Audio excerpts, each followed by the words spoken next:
The steel doors locked behind her. 50 armed men turned their heads, their hands instinctively dropping to their holsters. She was just a trauma nurse, clutching a clipboard. But when she slammed her silver pen onto the bloody metal tray, the entire Chicago underworld held its breath. This is her story. Amelia Hayes was 28 years old, chronically sleep-deprived, and drowning in her late father's gambling debts. As a senior trauma nurse at Chicago's Mercy General, she was used to the sight of blood, the sound of monitors flatlining, and the chaotic ballet of trying to keep shattered people alive. But hospital wages didn't make a dent in the kind of debt that came with threatening phone calls at 3:00 a.m. That was why Amelia moonlighted for Apex MedTech, a discreet, high-end private nursing agency that paid in crisp, untraceable $100 bills. They didn't ask questions, and neither did she. If a wealthy socialite needed a discreet detox, or an offshore billionaire needed a private IV drip in his penthouse, Amelia went. But this Tuesday night was different. The text message arrived at 11:42 p.m. Code read, Wacker Drive, the Apex Logistics Building, penthouse, $10,000, cash. Do not wear scrubs. Dress black. $10,000 for a single shift. It was enough to pay off the most aggressive loan sharks breathing down her neck. Amelia threw on a black turtleneck and dark slacks, grabbed her medical bag, and stepped out into the freezing Chicago rain. A sleek, black Lincoln Navigator was already idling at the curb. The driver, a mountain of a man with a broken nose and a tailored Italian suit, opened the door without a word. The drive was conducted in absolute, suffocating silence. Amelia gripped the handle of her medical bag, her knuckles turning white. She knew the Apex Logistics Building. Everyone in the city knew it. It was the corporate front for the Costa Syndicate, the most ruthless organized crime family in the Midwest. When they arrived, Amelia was ushered through a private underground parking garage, past security checkpoints that rivaled a military base, and into a private freight elevator. The numbers on the display ticked upward to the 54th floor. The elevator doors slid open, revealing a scene of controlled chaos. The entire floor had been converted into a state-of-the-art, clandestine trauma center. The floors were imported black marble, but tonight they were smeared with bright, wet crimson. Men in ruined designer suits were shouting into burner phones. The air smelled metallic, a sickening blend of fresh copper, expensive leather, and antiseptic. In here, the giant driver grunted, shoving Amelia toward a set of frosted glass double doors. Amelia pushed through. Inside the makeshift operating theater, the tension was thick enough to choke on. At the center of the room lay a young man, barely early 20s, completely pale. His white dress shirt was soaked in blood from a devastating gunshot wound to the right abdomen. Surrounding the table were 3 armed guards, their faces taut with panic, but the gravity of the room was entirely commanded by one man standing at the head of the table, Damien Costa. Amelia had seen his face in the society pages, always photographed at charity galas with a charming, predatory smile. In person, there was no charm, only cold, lethal authority. He wore a bespoke charcoal suit, his tie stripped off, his sleeves rolled up to reveal forearms corded with tension and ink. His dark eyes were fixed on the dying boy on the table, his younger brother, Leo Costa. "Heart rate is dropping, boss," muttered a balding man in a white coat. This was Dr. Samuel Aris, a disgraced former surgeon who now patched up mobsters for a premium. I was sweating profusely, his hands trembling as he fumbled with an IV line. "Then fix it, Samuel." Damien's voice was dangerously quiet. It didn't boom. It sliced. "If my brother dies on this table, you don't walk out of this building. I need to intubate and push a broad-spectrum antibiotic and an anesthetic before I dig for the bullet," Dr. Aris stammered, grabbing a pre-filled syringe from the sterile tray. "Nurse, get over here. Chart his vitals, now." Amelia snapped into her professional headspace. Fear was a luxury she couldn't afford when a patient was bleeding out. She stepped up to the monitors, her eyes scanning the readouts. Blood pressure was tanking. 80/50. Tachycardia. She picked up the digital tablet resting on the edge of the surgical tray. It contained Leo's sparse medical history. Her eyes darted across the digital lines, cross-referencing the information with the vials. Dr. Aris was lining up on the metal tray. Aris picked up a massive syringe filled with a milky white substance and a secondary syringe of clear fluid. Pushing ceftriaxone for infection prophylaxis and succinylcholine to paralyze the muscles, Aris announced, his voice shaking as he moved toward the IV port in Leo's arm. Amelia's eyes locked onto the bottom of the digital chart. Her breath hitched. Patient history. Severe, lethal anaphylaxis to cephalosporin class antibiotics. Pseudocholinesterase deficiency. If Aris pushed those drugs, Leo Costa's throat would swell shut in seconds, his muscles would break down, and his heart would stop. It wouldn't look like a medical error to an untrained eye. It would just look like the gunshot wound had claimed him. Amelia looked up. Dr. Aris wasn't just nervous. His eyes were darting frantically to the door. He was holding the syringe with a white-knuckled grip, rushing the process, completely bypassing standard verification protocols. He knew. "I was doing this on purpose." "Doctor," Amelia said, her voice clear but strained. "Wait." "Shut up and bag him," Aris snapped, uncapping the needle. "I said wait," Amelia repeated, louder this time. "I don't have time for a temp nurse's hesitation," Aris yelled, moving the needle within an inch of the rubber IV port. Amelia had a split second to make a choice. Keep her mouth shut, take her $10,000, and watch a 22-year-old boy get murdered on an operating table, or intervene and put a target on her own back. Amelia didn't just speak. She acted. She raised her hand and slammed her heavy silver medical pen down onto the stainless steel surgical tray. Clack! The sound echoed through the cavernous penthouse like a gunshot. Everyone stopped. The chaos in the room instantly evaporated into a dead, terrifying silence.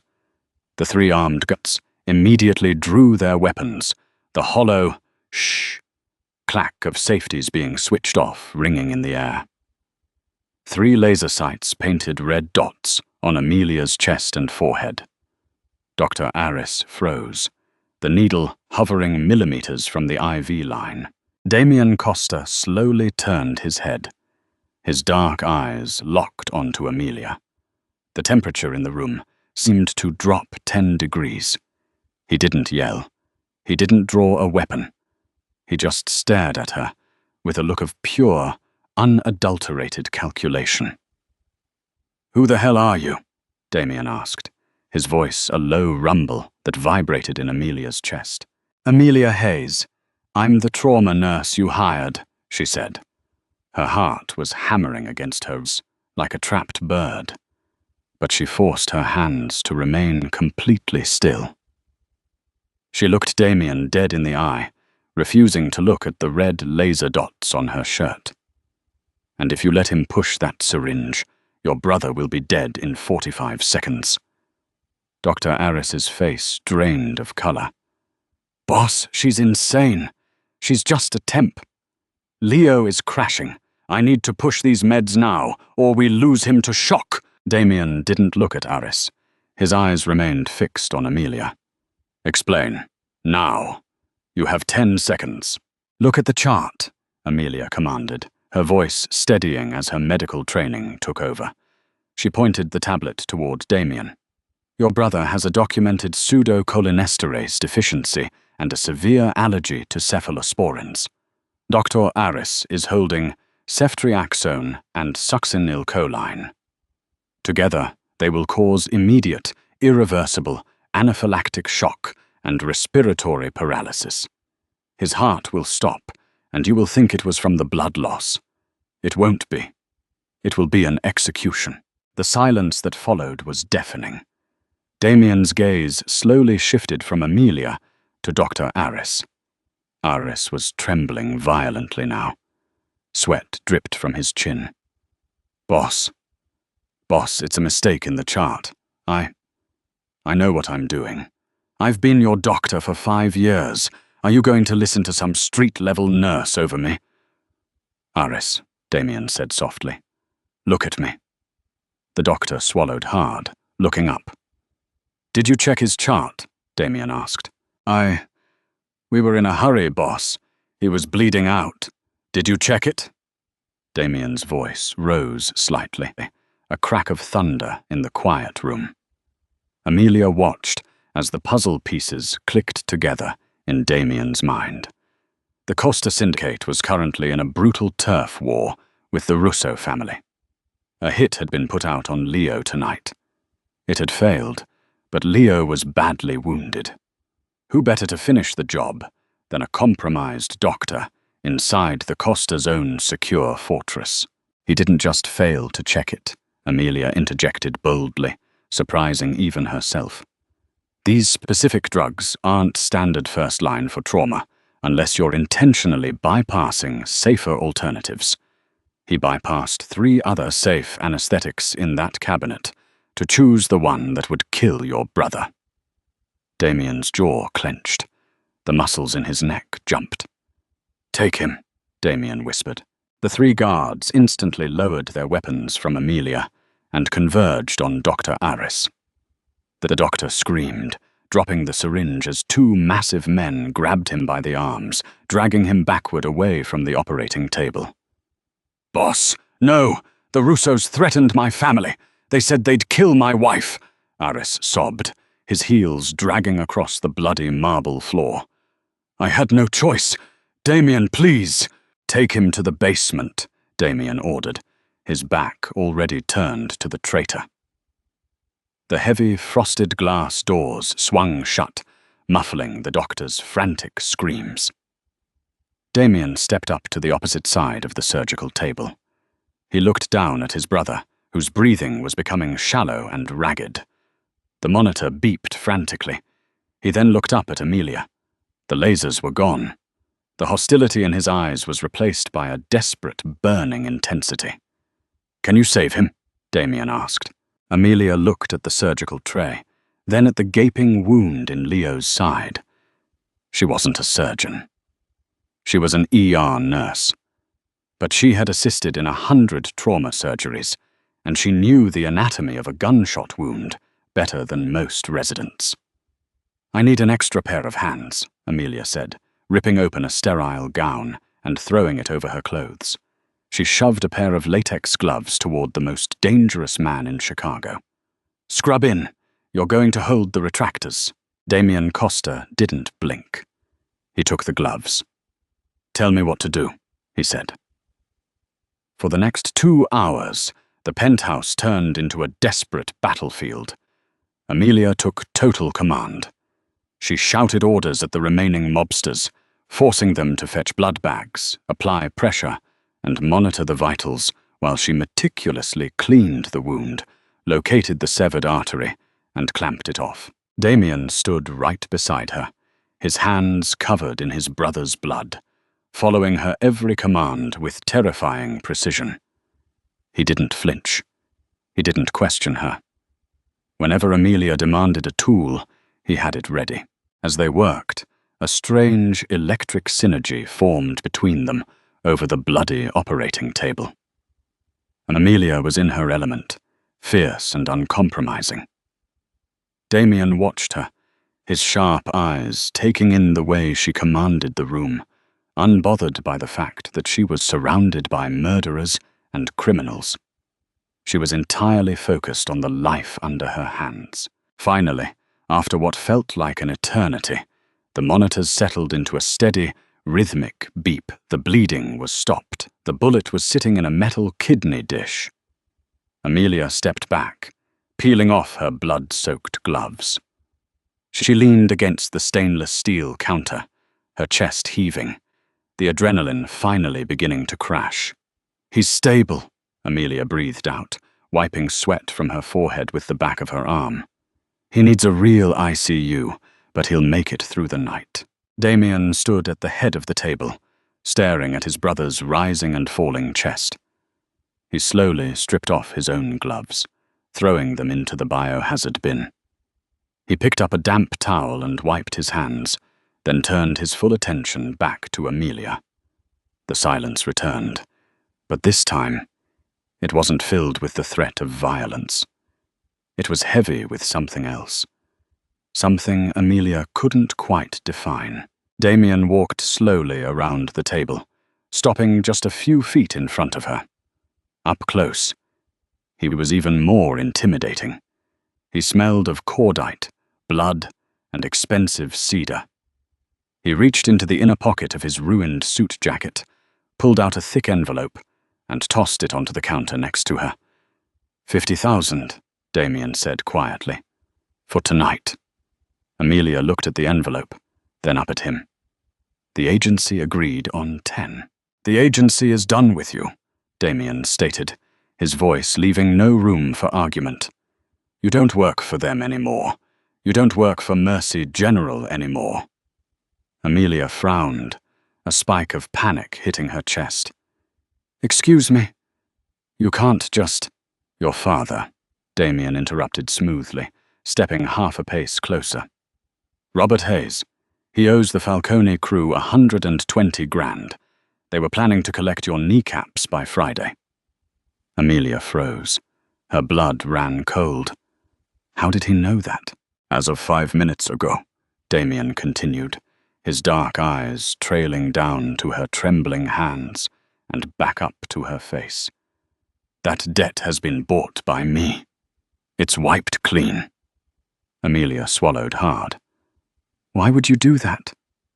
Damien leaned in slightly, his presence overwhelming her senses. "Because, Amelia," he murmured, his voice a dangerous velvet purr, "you just saved my brother's life. And in this city, the Costa family protects its own." He paused, his gaze dropping to the silver pen, still resting on the surgical tray. "You work for me now." Amelia Hayes did not go back to her cramped apartment that night. By dawn, a team of men in tailored suits had packed up her meager belongings and moved her into the penthouse suites at the St. Regis, Chicago. When she finally woke up after a 14-hour crash, she found a heavy platinum keycard on her nightstand and a closet filled with designer clothes in her exact size. She was no longer a civilian. She was the exclusive private physician for the Costa Syndicate. The transition was jarring. One day, she was fighting with insurance providers at Northwestern Memorial Hospital over basic patient care. The next, she was stitching up knife wounds in the back of a moving Mercedes Maybach S-Class, paid in bricks of unmarked cash. She treated men with names like Razor and the Priest, men who wouldn't hesitate to break a kneecap, but who treated Amelia with absolute, terrifying reverence. They called her the Angel of Wacker Drive, but the real shift was her proximity to Damien Costa. Damien was a phantom of violence and high society grace. He wore a $250,000 Patek Philippe Grand Complications watch and commanded an empire of underground casinos, shipping ports, and political leverage. Yet, he made it a point to check on Amelia every single day. It started with small things. A fresh cup of artisanal espresso waiting on her desk in the Apex Logistics medical bay. a quiet, lingering look when she briefed him on his men's recoveries. Then it escalated. If Amelia needed specialized medical equipment, it appeared within hours. When she casually mentioned missing the blueberry scones from a specific bakery in the West Loop, the bakery was bought out the next morning, its entire inventory delivered to her door. The tension between them was a living, breathing thing. It crackled in the air whenever they were in the same room. Amelia told herself it was just adrenaline, the survival instinct of a woman trapped in a gilded cage. But every time Damien's dark eyes locked onto hers, every time his large, calloused hand brushed against hers when passing a chart, her pulse hammered a frantic rhythm that had nothing to do with fear. 4 weeks into her new life, reality came crashing back in. Amelia was leaving a high-end boutique pharmacy on the Magnificent Mile, picking up specialized burn cream for one of the enforcers, when a heavy hand clamped down on her shoulder. She spun around, her hand instinctively dropping to the panic button on her phone, a direct line to Damien's security team. "I wouldn't do that, Miss Hayes," a raspy voice warned. It was a man in a wrinkled trench coat, flashing a gold badge. "Detective Sullivan, Chicago Police Department, Organized Crime Division." "Get in the car," Sullivan muttered, nodding toward an unmarked Ford Taurus parked illegally in the loading zone. Amelia stood her ground, the cold Chicago wind whipping her hair across her face. "I don't have anything to say to you, Detective. Am I under arrest?" Sullivan sneered, leaning in close. He smelled of stale tobacco and cheap whiskey. "Not yet. But you will be. We know you're playing Florence Nightingale for Damien Costa. We know about the penthouse, the wire transfers. We also know the Russo family is planning to wipe the board clean tonight at the Costa Charity Gala at the Drake Hotel. They're bringing heavy artillery, Amelia. Costa is a dead man walking." Amelia's blood ran cold. The Charity Gala. Damien, Leo, and the entire upper echelon of the syndicate were going to be in one ballroom tonight. "Why are you telling me this?" Amelia demanded, masking her panic. "Because I want Costa, but the Russos are animals. I'm offering you a way out," Sullivan lied smoothly. "Leave the city right now. I have a car waiting to take you to O'Hare. You get on a plane, and you don't look back. If you stay, you go down in the crossfire, or you go down as an accessory to organized crime. Your choice." Amelia looked at the detective. Her medical training kicked in, analyzing his micro-expressions. The sweating brow, the dilated pupils, the nervous twitch in his jaw. Sullivan wasn't trying to save her. He was on the Russo payroll. He was trying to remove Damien's only trauma specialist from the board before the hit. Amelia stepped back, her expression hardening into a mask of pure ice. "I think you have me confused with someone who runs, Detective," Amelia said softly. Before Sullivan could grab her, a sleek black SUV aggressively hopped the curb, tires screeching against the pavement. The doors flew open, and 2 of Damien's massive enforcers stepped out, their hands resting menacingly inside their jackets. Sullivan backed away, his face pale, cursing under his breath as he hurried to his unmarked car. Amelia didn't wait. She dove into the back of the SUV.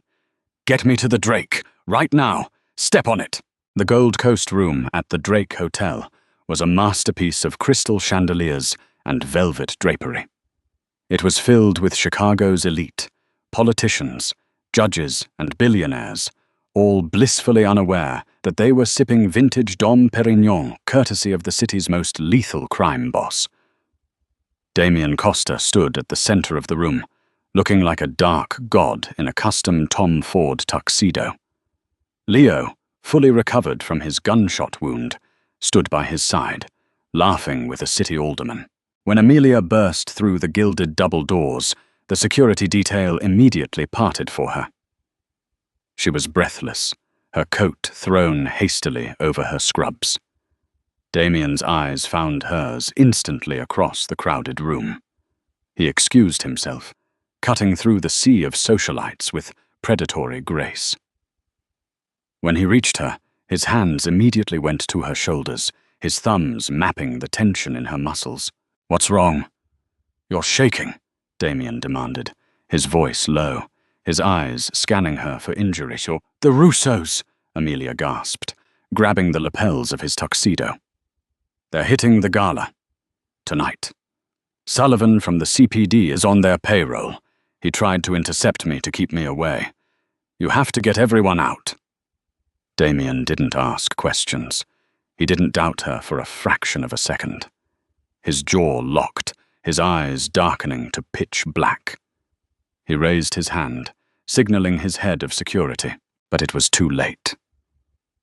The heavy glass windows overlooking Walton Place shattered inward with a deafening crash. Automatic gunfire tore through the ballroom. Screams erupted as the chandeliers exploded in a shower of sparks and crystal. Chaos reigned. The socialites dove under tables, but Damien's men were already moving, drawing concealed weapons and returning fire with brutal efficiency. "Down!" Damien roared, wrapping his arms around Amelia and tackling her behind a massive overturned mahogany banquet table. Bullets chewed through the wood above their heads, raining splinters down on them. Damien drew a heavy matte black sidearm from his shoulder holster. He popped up, fired 3 precise shots, and ducked back down as return fire tore a velvet chair to shreds. "Are you hit?" Damien yelled over the deafening roar of gunfire, his hands frantically checking her arms and torso. I'm fine," Amelia shouted back, pulling her medical kit from her shoulder. "Leo?" "Security got him out through the kitchen," Damien grunted, reloading his weapon. He looked at her. His expression a terrifying mix of fury and raw, unfiltered fear, not for himself, but for her. "I told you I'd protect you, Amelia. I didn't bring you into my life to let you die in a hotel ballroom." Before Amelia could answer, a Russo hitman flanked their position, vaulting over a fallen ice sculpture. Damien reacted with lightning speed, throwing his body over Amelia's as he fired. The hitman dropped, but a stray bullet grazed Damien's shoulder, tearing through his tuxedo jacket and sending a spray of blood into the air. Damien cursed, clutching his left arm, the weapon nearly slipping from his grip. "Let me see it," Amelia ordered, the nurse in her instantly overriding her terror. "It's a graze, leave it," Damien barked, trying to push her away to return fire. "I said let me see it," she screamed, forcefully grabbing his shoulder. She ripped a combat dressing from her bag and slapped it hard against the bleeding groove in his deltoid, applying brutal, necessary pressure. Damien hissed in pain, his eyes locking onto hers. They were mere inches apart, huddled behind the shattered table in the middle of a war zone. The air smelled of gunpowder, copper, and expensive cologne. Amelia's hands were covered in his blood. Again. But this time, she wasn't a scared civilian trying to pay off a debt.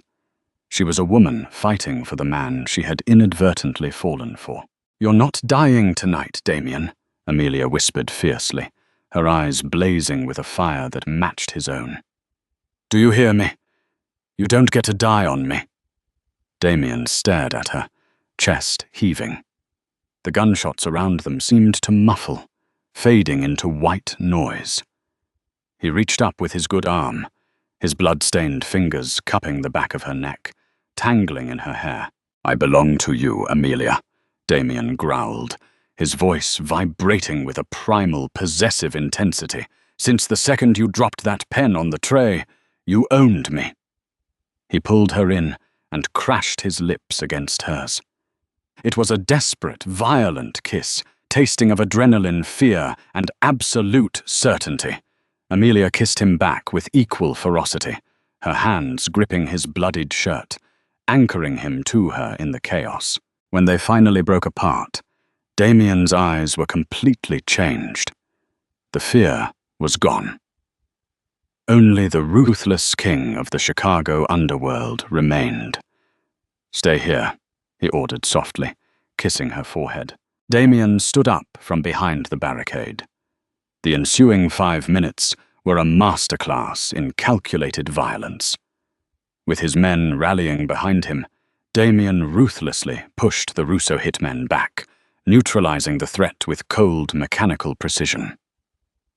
By the time the police sirens wailed in the distance, the ballroom was secure, and the Russo family's most lethal crew was decimated. Amelia stood up slowly, her scrubs ruined, her heart pounding. Damien walked back through the wreckage toward her. He was bleeding, his tuxedo was destroyed, and he was surrounded by the bodies of his enemies. But as he looked at Amelia, he didn't look like a monster. He looked like a man who had finally found something worth fighting for. He stopped in front of her, ignoring his bleeding shoulder, and gently took her face in his hands. "The debt was paid weeks ago," Damien said quietly, his thumb brushing a streak of soot from her cheek. "You're free to go, Amelia. If you walk out those doors right now, you'll have $10 million in an offshore account, and I swear on my life, no one will ever bother you again." Amelia looked up into the eyes of the most dangerous man she had ever met. She thought about her old life, the crippling debt, the lonely shifts at the hospital, the hollow, empty existence of merely surviving. She reached up and covered his hands with hers. "I'm not going anywhere, Damien," she whispered, a slow, confident smile spreading across her lips. "Someone has to keep you alive." Damien's chest rose in a deep, shuddering breath. A fierce, triumphant smile broke through his stoic mask. He pulled her into his chest, holding her tight against his heart, right there in the ruins of the ballroom. Amelia Hayes had walked into the Costa building as a terrified nurse holding a silver pen. But as she stood victorious amidst the shattered glass of the Chicago elite, wrapped in the arms of the syndicate's ruthless king, she knew the truth. She wasn't just his doctor anymore. She was his queen. Wow, what an incredible journey with Amelia and Damien. If you loved this thrilling conclusion to our mafia romance story, hit that like button and subscribe to the channel for more heart-pounding, real-life inspired dramas. Don't forget to ring the notification bell so you never miss an upload. We want to hear from you. What was your favorite twist in the Costa Syndicate saga? Drop your thoughts in the comments below and share this video with your friends.